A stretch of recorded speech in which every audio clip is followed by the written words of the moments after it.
I really love character modeling, and I really want to learn how to make them more efficiently so I can make cool animations. But I haven't character modeled in over a year, so I'm pretty rusty and a little out of practice.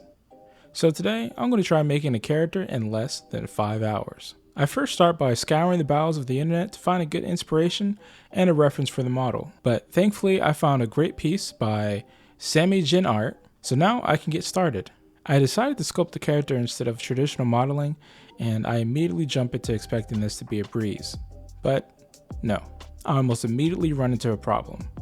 My sculpting skills were a lot more rusty than I was expecting, and I couldn't get the shapes of the face or the proportions right, and I was getting more and more frustrated by the minute. I really felt like quitting, as the character was quite unappealing, and I considered making something different instead.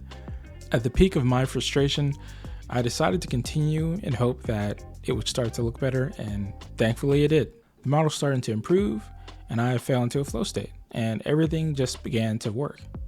I usually start my models by blocking them out with simple shapes like spheres and cylinders before attacking each group individually. And most of the time, I tend to start with the face because it's easier for me to identify what's working or not working with the model. I model the facial features like the nose, mouth, and eyes before doing the ears. I seem to have the most issues with the ears, so I try to keep that simple and cut out the shape using a mask. Thankfully, now that the face was starting to take shape, I moved to blocking out the hair. But this is usually an area I struggle with, and I wasn't sure about how to do it, so I tried a couple of different things, like the scrape brush and using a traditional brush to sculpt and cut away some of the parts of the hair. But then I remembered other sculptors tend to sculpt large groups of hair rather than individual strands, so I switched to the clay strip brush, and that instantly gave me what I was looking for. I elected to use both the clay strip brush for the hair groups before defining it with the crease tool, and it came out looking a lot better than I expected. I created the eyebrows and then hair using the curve tool until I felt confident with the progress of the model. But there was an issue. I know what it looks like gray, but I need to see what it looks like with color. So I eagerly jump into setting up the base materials and immediately run into the first problem.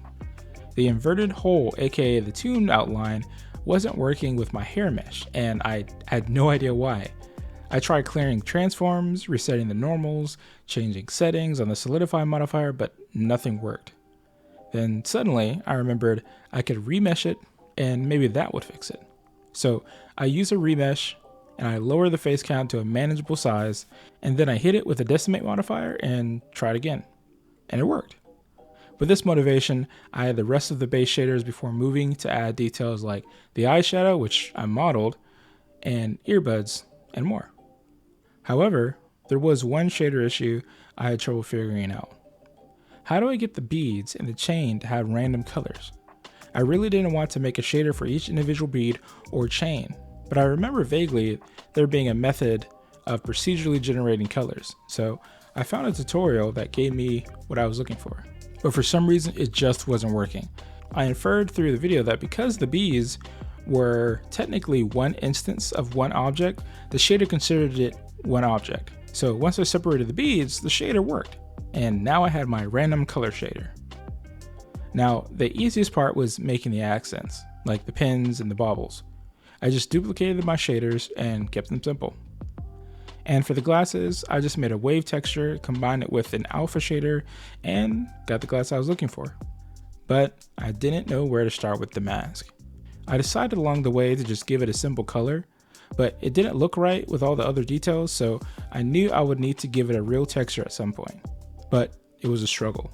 I tried starting with Photoshop, but it really wasn't doing anything for me, as I realized I would really need a pattern and it would need to be handmade. However, I did remember Illustrator was really good at making patterns, but I totally forgotten how. So I pulled up my big boy pants and taught myself again how to do it. Thankfully, it went pretty smoothly, and I brought it back into Photoshop to make it seamless before dropping it back into Blender for the final look. Now, unfortunately, I exceeded my time and ended up taking a little over 7 hours to complete, but it was a good exercise and it came out pretty well. I'm not entirely satisfied, but the result is pretty nice. Now I'm even more excited to see what I'll model next and what I can further improve upon. Thanks for watching. If you like this video, check this one out. God bless. Peace.